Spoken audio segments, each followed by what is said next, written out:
మాఘమాసంలో 17వ రోజు సోమవారం. మహాశివరాత్రి లోపల శివరాత్రి మహత్యం వింటే చాలు ఆ పరమశివుడు అనుగ్రహం తప్పక కలుగుతుంది. భీముడు ఏకాదశి వ్రతం చేయుట. పాండవుల్లో ద్వితీయుడు భీముడు. అతడు మహాబలుడు, భోజన ప్రియుడు, ఆకలికి ఏమాత్రం ఆగనివాడు. బండెడున్న ఆయనను చాలదు. అటువంటి భీమునకు ఏకాదశి వ్రతం చేయవలని కుతూహలం పుట్టెను. కానీ ఒక విషయంలో బెంగతో ఉండెను. అదేముందనగా, ఏకాదశి నాడు భోజనం చేయకూడదు కదా, భోజనం చేసినా ఫలం దక్కదు కదా అని విచారించి తమ పురోహితుని వద్దకు పోయి, ఓ ఈ పురోహితుడా, అన్ని దినముల కంటే ఏకాదశి పరమ పుణ్యమైనది అంటారు కదా, దాని విశిష్టత ఏమి అని భీముడు అడిగాడు. అవును భీమసేన, ఆ రోజు అన్ని దినముల కంటే ప్రశస్తమైంది, శ్రీ మహావిష్ణువునకు ప్రీతికరమైంది కనుక అన్ని జాతుల వారు ఏకాదశి వ్రతం చేయవచ్చు అని పాండవ పురోహితుడగు ధౌమ్యుడు పలికెను. సరే, నేను అటులనే చేయదును కాని విప్రోత్తమ, నేను భోజన ప్రియుడను, సంగతి జగద్వితమే కదా, ఒక ఘడియ ఆలస్యమైనా నేను ఆకలికి తాళజారను కనుక ఏకాదశి నాడు ఉపవాసం ఉండుట ఎటులని విచారించుచున్నాను. ఉపవాసమున్న దినమునే ఆకలి ఎక్కువగా ఉండును కనుక ఆకలి తీరులా ఏకాదశి వ్రతఫలమును దక్కులాగా నాకు వివరింపుము అని భీముడు పలికెను. భీమసేనుని పలుకులకు ధౌమ్యుడు చిరునవ్వు నవ్వి, రాజా, ఏకాదశి వ్రతమునకు దీక్ష అవసరం. దీక్షతో ఏ కార్యము చేసినా కష్టములు కనిపించవు. కావున నీకు దీక్ష పూనినచో ఆకలి కలగదు. రాబోవు ఏకాదశి అనగా మాఘశుద్ధ ఏకాదశి మహాశ్రేష్టమైనది. దానికి మించిన పర్వదినం మరొకటి లేదు. ఒక్కొక్క సమయంలో మాఘ ఏకాదశి రోజు పుష్యమి నక్షత్రంతో కూడినదై ఉండును.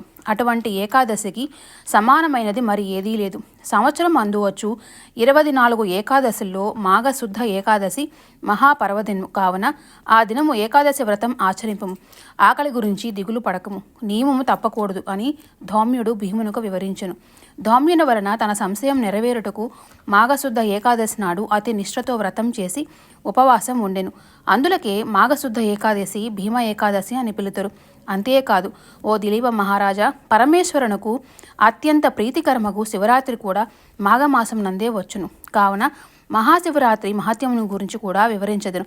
శ్రద్ధాళుడవై ఆలకింపుము అని వశిష్ఠుల వారు దిలీప మహారాజులతో ఇట్లు పలికిరి. శివరాత్రి మహత్యం. ఏకాదశి మహావిష్ణువునకు ఎటుల ప్రీతికరమైనదో అదేవిధంగా మాఘ చతుర్దశి అనగా శివ చతుర్దశి, దీన్నే శివరాత్రి నందురు. ఈశ్వరునికి అత్యంత ప్రీతివంతమైన దినము ఇది. మాఘమాసమునందు వచ్చు అమావాస్యకు ముందు రోజు దాన్నే మహాశివరాత్రి అని అందరూ పిలిచెదరు. ఇది మాఘమాసంలో కృష్ణపక్ష చతుర్దశి నాడు వచ్చును. ప్రతి మాసమందు వచ్చు మహాశివరాత్రి కన్నా మాఘమాస కృష్ణపక్షంలో వచ్చు మహాశివరాత్రి పరమేశ్వరునికి అత్యంత ప్రీతికరమైనది. ఆ రోజు నదిలో కానీ తటాకమందు కానీ లేక నూతి వద్ద కానీ స్నానం చేసి శంకరుని పూజించవలను. పరమేశ్వరుని అష్టోత్తర శతనామావళి బిల్వపత్రాలతో పూజించవలను. అటులో పూజించి శివప్రసాదం సేవించి ఆ రాత్రి అంతయు తప్పనిసరిగా జాగరణ ఉండి మరునాడు అమావాస్య స్నానం కూడా చేసిన ఎడల ఎంతటి పాపములు కలిగి ఉన్నను అవన్నీ వెంటనే హరించుకుపోయి కైలాస ప్రాప్తి కలుగును. శివ పూజా విధానంలో శివరాత్రి కంటే మించినది మరొకటి లేదు కనుక మాఘమాస కృష్ణపక్షంలో వచ్చు చతుర్దశి ఉమాపతికి అత్యంత ప్రీతికరమైంది. కావున శివరాత్రి దినమున ప్రతివారు అనగా జాతి భేదములతో నిమిత్తం లేకుండా అందరూ శివరాత్రి వ్రతం ఆచరించి జాగరణ చేయవలను. మున్ను శబరి నది తీరమున అరణ్యంలో కూలీనుడను బోయవాడు తన భార్యాబిడ్డలతో నివసించుచూ ఉండెను. తనకు వేట తప్ప మరొక ఆలోచన లేదు. కడు మూర్ఖుడు. వేటకు పోవుట, జంతువును చంపి వాటిని కాల్చి తాను తిని తన భార్యాబిడ్డలకు తినిపించుట తప్ప మరేదీ తెలియదు. జంతువులను వేటాడుటలో నేర్పు కలవాడు. క్రూరముఖములు సహితం బోయవాన్ని చూసి భయపడి పారిపోయేవి. అందుచేత అతడు వనమంతా నిర్భయంగా తిరిగేవాడు. ఒకనాడు ప్రతిదినము వేటకు వెళ్ళినట్లే బయలుదేరి వెళ్ళినాడు. ఆనాడు జంతువులేమీ కనపడలేదు. సాయంకాలం మగుచున్నది. వట్టి చేతులతో ఇంటికి వెళ్ళుటకు మనసు అంగీకరించినందున పొద్దు కూకే వరకు పోయినను అక్కడున్న మారేడు చెట్టుపైకి ఎక్కి జంతువు కొరకు ఎదురు చూస్తూ ఉండెను. తెల్లవారుతున్న కొలది చలి ఎక్కువగా మంచు కురుస్తున్నందున కొమ్మలను దగ్గరకు లాగి వాటితో తన శరీరాన్ని కప్పుకొనుచుండు. ఆ కొమ్మలకున్న ఎండుటాకులు రాలి చెట్టు కింద ఉన్న శివలింగం మీద పడినవి. ఆ రోజు మహాశివరాత్రి. అందులో బోయవాడు రాత్రంతా తిండి తినక జాగరణతో ఉన్నాడు. తనకు తెలియకపోయినను మారేడు పత్రములు శివలింగంపై పడినవి. ఇంకేమున్నది, శివరాత్రి మహిమ బోయవానికి సంప్రాప్తించెను.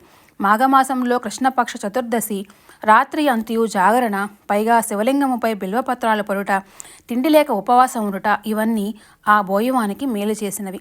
జరణామరణములు హెచ్చుతగ్గులు కానీ శిశువృద్ధులు కానీ లేవు.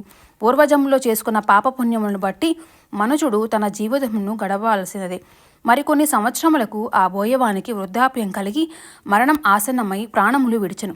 వెంటనే యమభటులు వచ్చి వాని ప్రాణములు తీసుకొని పోవుచుండగా కైలాసం నుండి శివదూతలు వచ్చి యమదూతల చేతిలో ఉన్న బోయవాని జీవాత్మను తీసుకొని శివుని దగ్గరకు పోయారు. యమభటులు చేసేది లేక యమునితో చెప్పిరి. యముడు కొంత తడువు ఆలోచించి శివుని వద్దకు వెళ్ళెను. శివుడు పార్వతి, గణపతి, కుమారస్వామి, నంది, తుంబర నారద గణాలతో కొలువున తీర్చున్న సమయంలో యముడు వచ్చి శివునకు నమస్కరించాడు.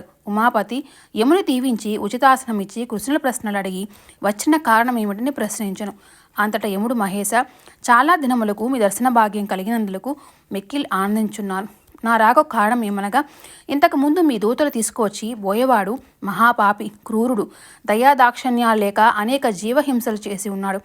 ఒక దినము అనగా మహాశివరాత్రి నాడు తాను యాదృచ్ఛికంగా జంతువులు దొరకనందున తిండి తినలేదు. ఆ రాత్రి చలిబాధకు తట్టుకొనలేక బిల్వపత్రాలను కప్పుకున్నాడు. జంతువులను వేటాడుకు రాత్రి అంతయు మెలకువగా ఉన్నాడు. కానీ చిత్తశుద్ధితో తాను శివలింగాన్ని పూజించలేదు కనుక అతన్ని కైలాసమునకు తీసుకుని వచ్చుట భావ్యమా? అంత మాత్రమున అతనికి కైవల్యం దొరుకునా అని యముడు విన్నవించుకున్నాడు. యమధర్మరాజా, ప్రీతికరమైన మహాశివరాత్రి పర్వదినమున బిల్వపత్రములు నాపైన వేసి తిండి లేక జాగరణతో ఉన్న ఈ బోయవాడు కూడా పాప విముక్తుడు కాగలడు. ఈ బోయవానికి కూడా ఆ వ్రతఫలం దక్కవలసిందే కనుక ఈ బోయవాడు పాపాత్ముడైనను ఆనాటి శివరాత్రి వ్రతమహిం వలన నా సాయుధ్యం ప్రాప్తమైనది అని పరమేశ్వరుడు యమునికి వివరించెను. యముడు చేసినది లేడి చంద్రునికి వద్ద నుండి వెడలిపోయెను. ఈ విధంగా మాఘమాసంలో 17వ అధ్యాయం పూర్తయింది.